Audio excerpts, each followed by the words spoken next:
கடகராசி நேயர்கள் அனைவருக்கும் வணக்கம். உங்கள் வாழ்க்கையை மாற்ற போகிற சில முக்கியமான ரகசியங்களை பற்றி இந்த வீடியோ பதிவில் முழுசாக சொல்லியிருக்கேங்க. அதனால் இந்த வீடியோவை ஸ்கிப் பண்ணாமல் பாருங்கள். சிவபெருமானுடைய நாமத்தை சொல்லி வீடியோ பதிவை தொடங்கலாங்க. ஓம் நமச்சிவாய. உங்களால் முடிஞ்சதுன்னா கமெண்ட் பாக்ஸில் ஒரே ஒரு முறை கமெண்ட் பண்ணுங்கள். இன்னும் நம்ம சேனலை சப்ஸ்கிரைப் பண்ணலைன்னா மறக்காமல் சப்ஸ்கிரைப் பண்ணிக்கோங்க. வாங்க வீடியோக்குள்ளே போகலாம். அன்பான கடகராசி நேயர்களே, சந்திரனை ராசி அதிபதியாக கொண்டவங்க, மென்மையான குணமும் தாய்மை உள்ளமும் படைச்சவங்க. அதே நேரத்தில் குடும்பத்திற்காகவும் உங்களை நம்பி இருக்கிறவங்களுக்காகவும் எவ்வளவு சிரமம் வந்தாலும் எல்லாத்தையும் அனுசரித்து கடந்து போவீங்க. பொதுவாக உங்களுடைய கஷ்டங்களை என்றைக்குமே நீங்கள் வெளியே காட்டிக்காம சாதாரணமாகவே இருக்க பழகிக்குவீங்க. உங்களுடைய வாழ்க்கையில் கடந்த சில மாதங்களாகவே எல்லாமே தாமதமாக நடக்குது. எப்போ நமக்கு நல்ல காலம் வரும் அப்படின்னு நீங்கள் பல முறை நினச்சிருப்பீங்க. நீங்க எதிர்பார்த்த பணம் கிடைக்கிறது தள்ளி போயிருக்கலாம். சில உறவுகளில் மன வருத்தம் ஏற்பட்டிருக்கலாம். இனி வரக்கூடிய நாட்களில் உங்கள் வாழ்க்கையில் நல்ல மாற்றங்களுக்கான கதவுகள் திறக்கப்பட போகுது. எதிர்பாராத ஒரு சந்திப்பு, ஒரு நல்ல தகவல், புதிதான ஒரு வாய்ப்பு உங்களுடைய வாழ்க்கையினுடைய நம்பிக்கையை அதிகரிக்க போகுது. இன்னும் சிலருக்கு பார்த்தீங்கன்னா கடன் சுமையை குறைய உதவக்கூடிய சூழலும் உருவாக போகுதுங்க. சிலருக்கு குடும்பத்தில் மகிழ்ச்சி அதிகரிக்கும். இன்னும் சிலருக்கு பார்த்தீங்கன்னா மன நிம்மதியும் உடல் ஆரோக்கியத்தில் முன்னேற்றமும் ஏற்பட போகுது. மேலும் நீங்கள் எந்தெந்த விஷயத்தில் கூடுதலான கவனம் செலுத்தணும், எதற்கெல்லாம் அவசரப்படக்கூடாது, உங்களுக்கான முழுமையான பலன்கள் கிடைக்கணும்னா என்ன செய்யணும் அப்படிங்கிறத தெரிஞ்சுக்க இந்த வீடியோவை முழுசா பாருங்க. கடகராசி புனர்பூச நட்சத்திரம் 4ஆம் பாதம், பூச நட்சத்திரம், ஆயில்ய நட்சத்திரம்ல இருக்கவங்களுக்கு கிரக நிலைகள் எப்படி இருக்கு அப்படின்னு பார்த்தீங்கன்னா, ராசி ஸ்தானத்தில் குருவும், குடும்பஸ்தானத்தில் சுக்கிரனும் கேதுவும், அஷ்டமஸ்தானத்தில் ராகுவும், பாக்கியஸ்தானத்தில் சனியும், லாபஸ்தானத்தில் செவ்வாயும், அயன சயன போகஸ்தானத்தில் புதனும் சூரியனும் இருக்காங்க. இதன் காரணமாக உங்களுடைய குழந்தைகளின் எதிர்காலம் தொடர்பான சிந்தனைகள் உங்களுடைய மனசில் அதிகரிக்கும். உத்தியோகம் சார்ந்த முயற்சிகளில் உங்களுடைய தனித்திறமைகளை வெளிப்படுத்துவீங்க. தர்ம காரியங்களில் ஈடுபட்டு மன மகிழ்ச்சி அடையும். வெளியூர் தொடர்பான பயண வாய்ப்புகள் கைகூடும். அரசு சார்ந்த துறைகளில் இருக்கவங்களுக்கு தன வரவுகள் ஏற்படும். சொந்த ஊர் தொடர்பான சிந்தனைகள் அதிகரிக்கும். சுபகாரியம் தொடர்பான முயற்சிகள் உங்களுக்கு மகிழ்ச்சியை கொடுக்க போகுது. குடும்ப உறுப்பினர்களின் ஒத்துழைப்பு மனசுக்கு மகிழ்ச்சியை கொடுக்கறதோடு மட்டும் இல்லாமல் உறவினர்கள் எல்லாமே சேருவாங்க. மனசுக்கு பிடிச்ச புதிய பொருட்களை வாங்குவீங்க. எதிர்பாராத சில பயணங்கள் மூலமாக அலைச்சல்கள் இருந்தாலும் அதன் மூலமாக உங்களுக்கு ஆதாயம் இருக்குது. மேலும் எந்த விஷயத்தில் நீங்கள் கவனமாக இருக்கணும் அப்படின்னு பார்த்தீங்கன்னா, வியாபார பணிகளில் வாடிக்கையாளர்கள்கிட்ட நீங்கள் பொறுமையை கடைபிடிக்கணும். கொடுக்கல் வாங்கல நீங்கள் நிதானமாகவும், நீங்கள் பேசக்கூடிய வார்த்தைகளில் கவனமாகவும் இருக்கணும். எத்தனையோ கனவுகளோடவும் எதிர்பார்ப்புகளோடவும் தான் இந்த 2026ஆம் ஆண்டை நீங்கள் தொடங்குனீங்க. ஆனாலும் இப்போ வரைக்கும் உங்களுக்கு பெருசாக எந்த ஒரு விஷயமும் நடக்கலை. இதனால் வரைக்கும் உங்கள் வாழ்க்கையில் நடந்த சில சம்பவங்கள், ஏமாற்றங்கள், துரோகங்கள் எல்லாமே ஒரு பெரிய பிடிப்பினையை கொடுத்திருந்தாலும் சில விஷயங்கள் எல்லாமே இன்ன வரைக்கும் உங்களால் ஜீர்ணிக்கவே முடியல. அதனாலேயே நிறைய நேரங்களில் மனசு வெறுத்து போய் இந்த வாழ்க்கையில் இதுக்கு மேலே அனுபவிக்கிறதுக்கு என்ன இருக்குது அப்படின்னு எதிர்மறையான எண்ணங்கள் உங்களுக்கு அதிகமாக வரும். மற்றவங்களுக்காக நான் அனுபவிச்சதெல்லாம் போதும், இதுக்கப்புறமாவது எனக்கு பிடிச்ச மாதிரி வாழ்க்கை அமையுமா அப்படிங்கிற ஒரு கேள்விக்குறியோடு தான் நீங்கள் நின்றுட்டுருக்கீங்க. எவ்வளவு கஷ்டப்பட்டதுக்கு அப்புறம் ஒரு லட்சியத்தோடு நீங்கள் செய்யக்கூடிய ஒவ்வொரு விஷயத்தை கெடுக்கிறதுக்கும், உங்களுடைய முன்னேற்றத்தை தடுக்கிறதுக்கும், உங்களை அவமானப்படுத்துறதுக்கும் இங்கே நிறைய பேர் கூடவே இருந்துட்டு முயற்சி பண்ணிட்டு தான் இருக்காங்க. ஆனாலும் அவங்களுடைய சதிகளையும் சூழ்ச்சிகளையெல்லாம் தாண்டி இப்போ வரைக்கும் ஓரளவுக்கு நீங்கள் நல்லா இருக்கீங்க அப்படின்னா உங்ககிட்ட இருக்கக்கூடிய நல்ல எண்ணங்களும் கடவுள் பக்தியும் இதுவரைக்கும் நீங்கள் செஞ்ச தர்ம காரியங்களும் தான் உங்களை காப்பாற்றிக்கிட்டு இருக்கு. இதுக்கு முன்னாடி நல்ல நண்பர்களாக இருந்திருப்பாங்க, நல்ல உறவுகளாக இருந்திருப்பாங்க. அவங்களே தன்னுடைய சுயநலத்துக்காக துரோகங்களையெல்லாம் செஞ்சு உங்களுடைய வாழ்க்கையை கெடுக்கணும் அப்படின்னு நினைக்கும் போது இந்த உலகத்தில் யார் நல்லவங்க, யார் கெட்டவங்க, யாரை நம்புறது அப்படிங்கிறது தெரியாமல் தான் நீங்கள் புலம்பிகிட்ருக்கீங்க. ஒரு வகையில் இந்த மாதிரி விஷயங்கள் உங்களுக்கு கஷ்டத்தை கொடுத்தாலும் இப்போவாவது இவங்க நம்ம மேலே எவ்வளவு பொறாமையோடவும் வன்மத்தோடவும் இருக்காங்க அப்படிங்கிறத ஓரளவுக்கு நீங்கள் புரிஞ்சிருப்பீங்க. இது எல்லாமே தெரிஞ்சுமே கூட நீங்கள் என்னமோ பண்ணுங்கள், எத்தனையோ நல்லது செஞ்ச எனக்கு மனசாட்சிக்கு விரோதமாக தப்பு செய்கிறீங்க அப்படின்னா அந்த கடவுள் உங்களுக்கு நிச்சயமாக மிகப்பெரிய தண்டனையை கொடுப்பார் அப்படின்னு தான் கடவுள்கிட்ட உங்களுடைய வேண்டுதலையெல்லாம் வச்சுட்டு கடந்து போயிட்டுருக்கீங்க. இப்போ இருக்கக்கூடிய சூழலில் தான் உண்டு, தான் வேலை உண்டு அப்படின்னு தான் இருக்கீங்க. இருந்தாலும் உங்களுடைய கஷ்டத்தையும் கண்ணீரையும் மற்றவங்களுக்கு தெரியாத மாதிரி தான் பார்த்துட்ருக்கீங்க. உங்களுடைய வாழ்க்கை உங்களை எப்படி புரட்டி போட்டாலும் முடக்கி வச்சாலும் நீங்கள் எப்பவும் போல் சாதாரணமாக இருக்கிறதுனால உங்களை சுற்றி இருக்கவங்க எல்லாருமே இவங்களுக்கு என்னப்பா ஜாலியான வாழ்க்கை வாழ்கிறாங்க, இவங்க கிட்ட என்ன குறை அப்படின்னு சொல்லுவாங்க. ஆனால் மனசில் நிம்மதி இல்லாமல் சரியாக சாப்பிட முடியாமல் அவ்வளவு ஏங்க நிம்மதியாக தூங்க முடியாமல் கூட நீங்கள் எவ்வளவு கஷ்டப்படுறீங்க அப்படிங்கிறது உங்களுக்கும் அந்த கடவுளுக்கு மட்டும்தாங்க தெரியும். இந்த மாதிரி உங்கள் வாழ்க்கையில் திடீர்னு ஒரு பிரச்சனை, உடம்பு சரியில்லை, ஹாஸ்பிட்டலில் பெருசாக செலவு வந்துருச்சு, குடும்பத்தில் அவசர தேவைக்கு பணம் பத்தல, பிஸ்னஸில் லாஸ் ஆயிடுச்சு அப்படின்னு உங்கள் வாழ்க்கை முடங்கிடுச்சுனா கூட நின்று உங்களுக்கு உதவி செய்கிறதுக்கோ ஆறுதலாக 4 வார்த்தை பேசுகிறதுக்கோ அவ்வளவு ஏங்க திரும்பி பார்க்க கூட உண்மையான ஆள் கிடையாதுங்க. ஆனால் நீங்களாவே ஏதோ தடுமாறி எந்திரிச்சு நிற்கிறப்போ உங்களை குறை சொல்கிறதுக்குனே நிறைய பேர் தேடி வருவாங்க. உங்கள் சொந்தக்காரங்க, தெரிஞ்சவங்க அப்படின்னு எல்லாருக்கும் தேவை இருக்குன்னா மட்டும்தான் உங்களை பயன்படுத்திக்கிறாங்க. இதையெல்லாம் தெரிஞ்சதுக்கப்புறம் மறுபடியும் அவங்களுக்கெல்லாம் உதவி செஞ்சு ஏமாறக்கூடியவங்களாக தான் நீங்கள் இருக்கீங்க. இந்த வாழ்க்கையில் எப்படியாவது முன்னேறணும் அப்படிங்கிறதுக்காக தினம் கஷ்டப்பட்டு உழைக்கிறீங்க. இதனால் வரைக்கும் என்னுடைய மனசாட்சிக்கு தெரிஞ்சு நான் யாருக்கும் எந்த கெடுதலையோ கஷ்டத்தையோ துன்பத்தையோ கொடுத்ததில்லை, எனக்கு மட்டும் ஏன் இந்த வாழ்க்கையில் இப்படி நடக்குது அப்படின்னு ஆதங்கப்படுறது உண்மைதாங்க.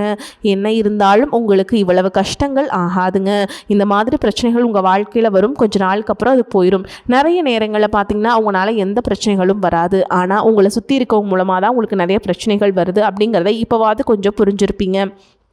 இவ்வளவு நடந்ததுக்கப்புறம் இனி என் வாழ்க்கை மாறுமா அப்படின்னு நீங்கள் கேட்குற கேள்விகளுக்கெல்லாம் பதிலாதாங்க இனி வரக்கூடிய கிரக நிலைகள் மற்றும் அதன் இயக்கத்தின் காரணமாக உங்களுக்கு நல்ல பலன்கள் எல்லாமே கிடைக்க போகுதுங்க.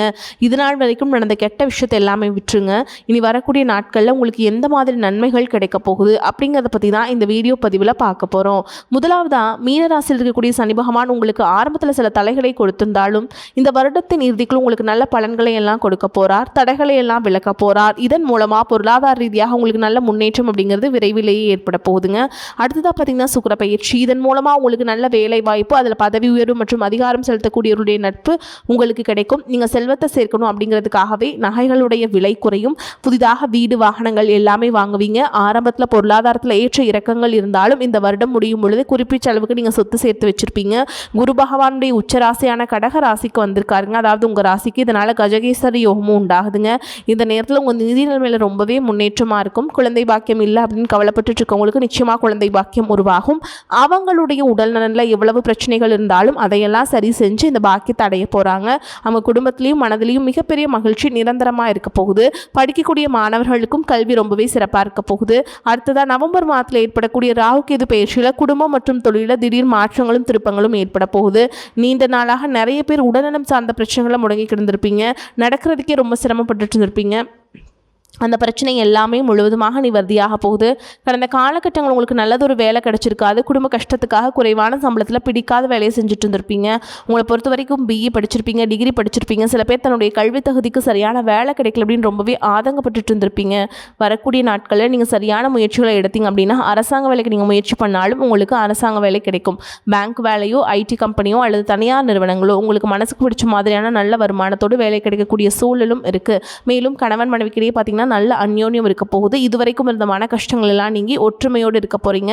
சொத்து மற்றும் பல பிரச்சனைகள் காரணமாக நீதிமன்றத்தில் ஏதாவது வழக்குகள் இருக்குது அப்படின்னா கூட அதுவெல்லாம் உங்களுக்கு சாதகமாக மாறும். அதிலும் சொத்து விஷயத்தில் சனி பகவானுடைய பார்வை உங்களுக்கு நேரடியாக இருக்கிறதுனால சில தடைகளை கடந்து வரும் பொழுது உங்களுக்கு அந்த சொத்தானது நிச்சயமாக கிடைக்கும். அரசியல்வாதிகளை பொறுத்த வரைக்கும் புதிய பதவியில் எல்லாமே தானாக கிடைக்குங்க. தேர்தலில் போட்டிட்டு ஜெயிக்கக்கூடிய வாய்ப்புகளும் இருக்கு. இதுவரைக்கும் நீங்கள் வேலை செஞ்சுட்டு இருக்கக்கூடிய இடத்துல சரியான ஒத்துழைப்பு இருந்திருக்காது. முழு ஈடுபாட்டோட வேலை செய்ய முடியாத அளவுக்கு சில பிரச்சனைகள் எல்லாமே இருந்திருக்கும். இனி வரக்கூடிய காலங்களில் உடன் வேலை செய்கிறவங்க மூலமாக உங்களுக்கு நல்ல ஆதரவு கிடைக்கும். சந்தோஷமாக அந்த வேலையை செய்வீங்க.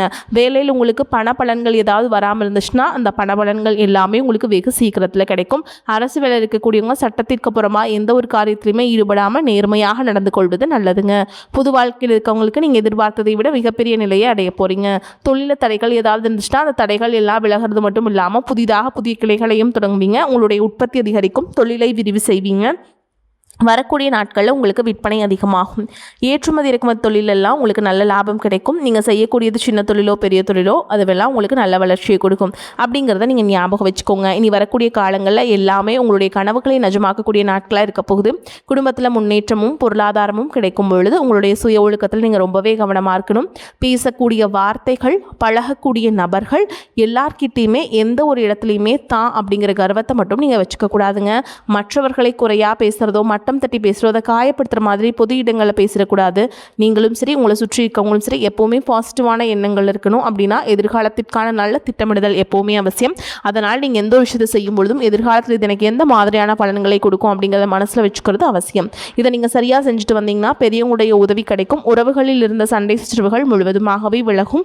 புதிய நண்பர்களும் உங்களுக்கு உதவி செய்வாங்க. தொழிலில் ஏற்பட்ட நெருக்கடிகள் விலகும். பொருளாதார ரீதியாக நலிவடைந்த நிறுவனங்கள் மீண்டும் முன்னேறப் போகுது. மேலும் மேலும் உங்களுக்கு வியாபாரத்தில் எதிர்பார்த்த லாபம் கிடைக்கும். உங்களுடைய புதிய சிந்தனைகள் மற்றும் நேர்மறையான எண்ணங்கள் உங்களுடைய வளர்ச்சிக்கு காரணமாக இருக்க போகுது. கடந்த காலகட்டங்களில் திருமணம் பார்த்தீங்க அப்படின்னா நிறைய பிரச்சனைகளும் சிக்கலமாக இருந்திருக்கும். அதிலும் ஜாதகம் சரியில்லை, சொந்த வீடு இல்லை, வசதி இல்லை, பெற்றோர்கள் சரியில்லை, அரசு வேலையாக இருக்கணும், இந்த மாதிரி எத்தனையோ காரணங்கள் எல்லாம் சொல்லி உங்களுக்கான திருமண தடைகள் ஏற்பட்டு இருந்திருக்கும். இன்னும் சிலருக்கு பார்த்தீங்கன்னா தெரிஞ்சவங்களாலையும் நண்பர்களாலையுமே திருமணங்கள் எல்லாமே நின்று போயிருக்கும். இந்த மாதிரி இடத்துல உங்களால் எந்த விஷயத்துலலாம் சரி செய்ய முடியுமோ அதையெல்லாம் சரி செஞ்சுட்டு குரு பயிற்சிக்கு பிறகு நீங்கள் திருமண முயற்சிகளில் ஈடுபட்டீங்க அப்படின்னா உங்களுடைய மனசுக்கு பிடிச்ச மாதிரியான நல்ல வரன் அமையும். குடும்ப வாழ்க்கை சிறப்பாக இருக்கும். உங்களுடைய வாழ்க்கை துணை அழகாக இருப்பாங்க. கை நிறைய சம்பாதிக்கக்கூடியவங்களாகவும் இருப்பாங்க. அதே நேரத்தில் வாழ்க்கை துணை இழந்துட்டு இரண்டாவது திருமணம் பற்றி யோசிக்கக்கூடிய ஆண்கள் மற்றும் பெண்களுக்கு தன்னுடைய வாழ்க்கையில் வரக்கூடிய துணை அவங்களுடைய பழக்க வழக்கம் 2 பேருக்கும் கருத்தொற்றுமை இருக்கா, மனப்பொருத்தம் இருக்கா மற்றும் தேவைப்பட்ட அவங்களுடைய ஜாதகத்தை கூட ஒரு முறை நீங்கள் சரி பார்த்துட்டு இரண்டாவது திருமணத்துக்கு முயற்சி செஞ்சீங்கன்னா நல்ல வாழ்க்கை துணை அமையும். மற்றவங்க பொறாமைப்படக்கூடிய அளவுக்கு நல்லதொரு வாழ்க்கையை வாழ்ந்து காட்டுவீங்க. படிக்கக்கூடிய மாணவர்களுக்கு பரீட்சையில் நல்ல மார்க் வருமா, பாஸ் ஆகுமா அப்படிங்கிற மாதிரி குழப்பங்கள் இருக்கும். வரக்கூடிய தேர்வு முடிவுகளானது நல்ல தேர்ச்சியை கொடுக்கும். ஓரளவுக்கு நல்ல மதிப்பெண்கள் வாங்கி பாஸ் ஆகிறது மட்டும் இல்லாமல் அடுத்தடுத்த மேற்படிப்புகளும் படிப்பீங்க. காதலிக்கக்கூடியவர்களுக்கு சரியான புரிதல் இல்லாமல் போகிறது மற்றும் கருத்து வேறுபாடுகள் காரணமாக பிரிஞ்சிருப்பீங்க. இன்னும் சிலருக்கு பெற்றோர்களே காதலுக்கு தடையாக இருந்திருப்பாங்க. வேறு ஜாதியாக இருக்க, நல்ல குடும்பமாக இல்லை, வசதி இல்லை அப்படின்னு ஏதாவது ஒரு காரணத்துள்ளி அவங்களும் பிரிஞ்சிருந்திருப்பாங்க. ஆனால் இனி வரக்கூடிய காலங்களில் உண்மையாக நீங்கள் உங்களுடைய காதலை வெளிப்படுத்தும் போது அந்த காதல் கண்டிப்பாக கைகூடும். வீட்டில் போய் சொல்லும்போது பெற்றோர்களே உங்களுடைய காதல் திருமணத்தை நடத்தி வைப்பதற்கான வாய்ப்புகள் இருக்குது. சிலருக்கு பார்த்திங்கன்னா சின்ன வயசுலேயே தன்னுடைய வாழ்க்கை துணை இழந்திருப்பாங்க. சிங்கிள் பேரண்ட்டாக தன்னுடைய குழந்தைகளை கவனித்து இந்த வாழ்க்கையை வாழ்கிற மாதிரி இருந்திருக்கும். ஆரம்பத்தில் உங்களுக்கு இது ஒரு போராட்ட காலமாக இருந்தாலும் தன்னம்பிக்கையோடும் சுயமரியாதையோடும் இந்த சமுதாயத்தில் நீங்கள் வாழ்ந்து காட்டுவீங்க. சில போலியான நபர்கள் உதவி செய்கிறேன் அப்படின்னு உங்களை ஏமாற்றக்கூடிய சூழலும் இருக்குது. அப்படிப்பட்ட நபர்கள் நீங்கள் சரியாக அடையாளம் கண்டுபிடிச்சு அந்த மாதிரி நபர்களை உங்களுடைய வாழ்க்கையில் என்னைக்குமே அனுமதிக்கக்கூடாது. எந்த ஒரு எதிர்பார்ப்புகளும் இல்லாமல் எப்போ போல் உங்கள் கடமையை செஞ்சுட்டு உங்கள் வாழ்க்கையை நீங்கள் வாழ்ந்துட்டு வாங்க. உங்களோட குல தெய்வமும் கிரக நிலைகளும் உங்களுக்கு துணை இருக்குது. இப்போ நீங்கள் எடுத்து வைக்கக்கூடிய ஒவ்வொரு அடியும் எதிர்காலத்தில் உங்களை வாழ்க்கையின் உச்சத்தில் கொண்டு போய் வைக்கும் அப்படிங்கிறது மட்டும் நீங்கள் எப்போவுமே நினைவு வச்சுக்கணுங்க. உங்களை சுற்றி நல்ல விஷயங்கள், கெட்ட விஷயங்கள் இந்த மாதிரி எல்லாமே சுற்றி சுற்றி நடந்து வந்தாலும் நல்ல விஷயங்களை மட்டும் எடுத்துக்கிட்டு நீங்கள் முன்னேற்ற பாதையில் போயிட்டே இருங்க. உங்களுடைய நல்ல எண்ணங்களுக்கு உங்களுக்கு நல்லதே நடக்கும். ராசிநாதன் சந்திரனுடைய சஞ்சாரத்தால் எடுத்த காரியத்தை செஞ்சு முடிப்பீங்க. சுப செலவுகள் ஏற்படும். வேலை காரணமாக வீட்டை விட்டு வெளியில் தங்க நேரலாம். திட்டமிடுவதில் பின்னடைவு ஏற்படும். பண வரவு எதிர்பார்த்தபடி இருக்கும். பெரியோர் நேசம் கிடைக்கும். வாகன யோகம் உண்டாகும். தொழில் வியாபாரம் வாக்குவன்மையால் சிறப்பாக நடக்கும். பழைய பாக்கிகள் வசூலாகும். புதிய வாடிக்கையாளர்கள் கிடைப்பாங்க. உத்தியோகம் தொடர்பான பயணங்கள் செல்ல நேரலாம். உத்தியோகஸ்தர்கள் புத்தி சாதுரியத்தால் மேல் அதிகாரிகள் கொடுத்த வேலையை சிறப்பாக செஞ்சு முடிப்பீங்க. குடும்பத்தில் இருந்த குழப்பங்கள் நீங்கும். கணவன் மனைவிக்கிடையே இருந்த மன வருத்தம் நீங்கும். பிள்ளைகளுக்கு தேவையான பொருட்களை வாங்கி கொடுப்பீங்க. பெண்களுக்கு காரியங்களில் இருந்த பின்னடைவு நீங்கும். எதிர்பார்த்த பணவரவு இருக்கும். அரசியல்வாதிகள் கோஷ்டி பூசலையும் தாண்டி சாதிப்பீங்க. கலைத்துறையினர் யதார்த்தமான படைப்புகளால் அனைவரின் கவனத்தையும் ஈர்ப்பீங்க. மாணவர்களுக்கு புத்தி சாதுரியம் வெளிப்படும். கல்வியில் இருந்து வந்த தோய்வு நீங்கும். இப்போ வரைக்கும் பார்த்தது கடக ராசிக்காரங்களுடைய பொது பலன்களை பார்த்துருக்கோங்க. இப்போ நம்ம நட்சத்திர பலன்களை பார்க்கலாங்க. கடகராசியில் என்னென்ன நட்சத்திரங்கள் இருக்குது அப்படின்னு பார்த்தீங்கன்னா புனர்பூச நட்சத்திரம் 4ஆம் பாதம், பூச நட்சத்திரம், ஆயில்ய நட்சத்திரம். அந்த வகையில் பூச நட்சத்திரம் 4ஆம் பாதம். உங்களை பொறுத்த வரைக்கும் உடல் சோர்வு உண்டாகலாம். பூர்வீக சொத்துக்கள் மூலம் வரும் வருமானம் தாமதப்படும். திருமணம் தொடர்பான முயற்சிகளில் சாதகமான நிலை இருக்கும். தொழில் வியாபாரம் தொடர்பான காரியங்களில் எதிர்பாராத தடை ஏற்பட்டு நீங்கும். பண வரத்து அதிகரிக்கும். எதிர்பார்த்த பண உதவி வந்து சேரும். உத்தியோகத்தில் இருப்பவர்கள் மேல் அதிகாரிகளை அனுசரித்து செல்வது நல்லதுங்க. அடுத்ததாக பூச நட்சத்திரம். அலுவலகம் தொடர்பான பணிகள் தாமதப்படும்.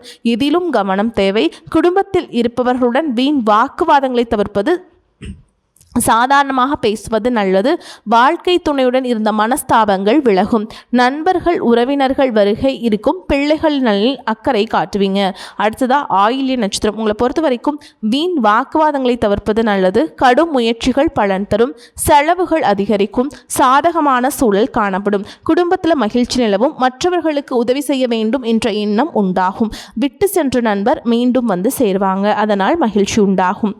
உங்களை பொறுத்த வரைக்கும் பரிகாரம் அப்படின்னு பார்த்தோம்னா, அம்மனுக்கு அரளிப்பூ அர்ப்பணித்து அர்ச்சனை செய்து வணங்கி வர எல்லா காரியங்களும் கைகூடும். எதிர்ப்புகள் நீங்கும். வரக்கூடிய வாய்ப்புகளை தவற விட்டுறாதீங்க. கெட்டியாக பிடிச்சுக்கோங்க. வாழ்த்துக்கள். வாழ்க வளமோடு நலமோடு. நன்றி, வணக்கம்.